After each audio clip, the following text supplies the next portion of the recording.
Apabila terdapat pujian atau celaan oleh Allah terhadap sesuatu perbuatan atau sifat manusia, atau terdapat janji baik atau janji buruk kerana sesuatu perbuatan atau sesuatu sifat dan pekerti, ia diperolehi mukallaf sesuai dengan perbuatannya dan mengikut sejauh mana adanya sifat itu padanya.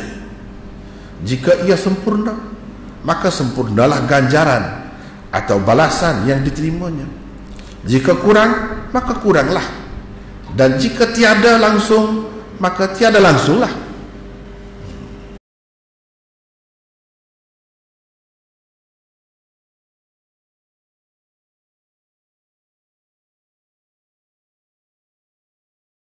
Di dalam ayat ini Allah mengaitkan keadaan mendapat keamanan. Ulaika lahumul amnu, merekalah orang yang mendapat keamanan. Wahum muhtadun, dan mereka mendapat petunjuk, dan mendapat petunjuk dengan keadaan beriman dan tidak mencampur adukkan iman dengan kezaliman. Kezaliman yang dimaksudkan di situ ialah syirik.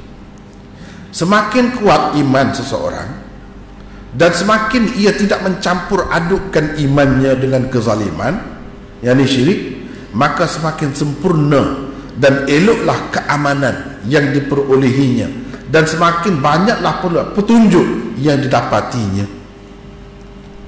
Jadi Tuhan kaitkan dapat keamanan, dapat petunjuk itu dengan iman, dan tidak kita campur adukkan iman kita tu dengan syirik. Mana semakin kuat iman kita, semakinlah kita dapat keamanan tu, semakin banyaklah kita dapat petunjuk. Itu maksudnya dikaitkan dengan iman. Alladzina amanu walam yalbisu imanahum bizul. Kalau orang itu beriman dan tidak mencampur adukkan iman mereka dengan kesyirikan, mereka akan dapat keamanan. Jadi keamanan yang didapat ni sebanyak mana? Mengikut setara mana kuat iman dia. Iman dia kau kuat, kau amanlah, kau tenanglah jiwa dia,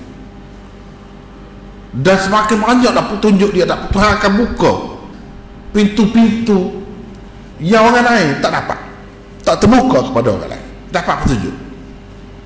Kalau kurang hak tu, kurang lah. Kalau tak ada langsung, tak ada lah.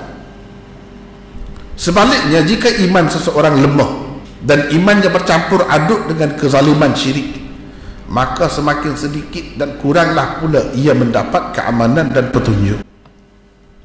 Lepas tu kita kata ada kalau kita beriman ni syirik pula. Ada. Wa ma yu'minu aktsaruhum billah illa wa hum musyrikun. Kebanyakan manusia ni beriman dengan Allah tapi dalam keadaan syirik.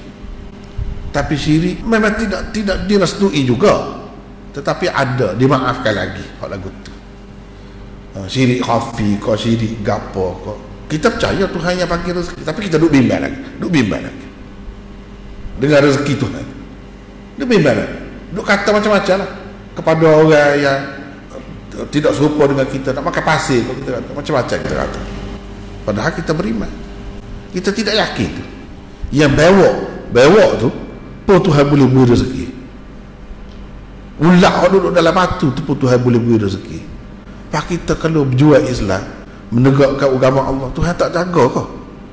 Mari ragu situ. Orang-orang zaman dulu kadang-kadang tak sihatan ngaji agama anak dia ni pasal tak ada masa depan, dia kata.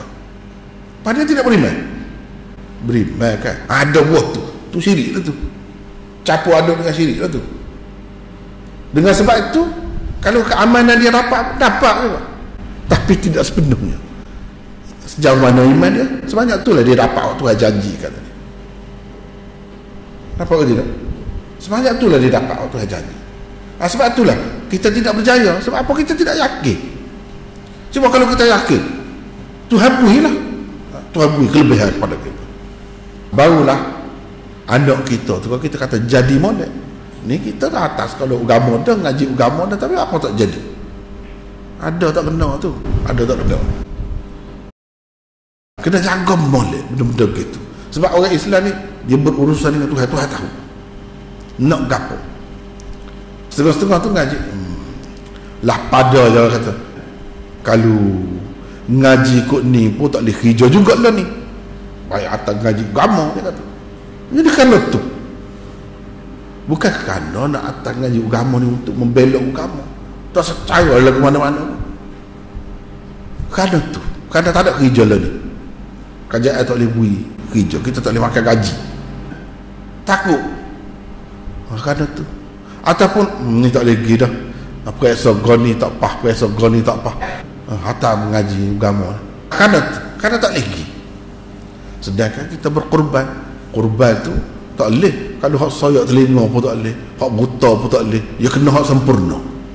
Kita nak letak yang atas nama agama, kerana agama ni biar hak sempurna, tiba-tiba kita beri hak paling tak cerdik sekali, pergi ngaji agama. Pergi ngaji pula apa, buat tak boleh kerja lah ni. Tak sih lah tu. Itu campur aduk lah tu, apa panggil, tidak yakin sungguh dengan Tuhan.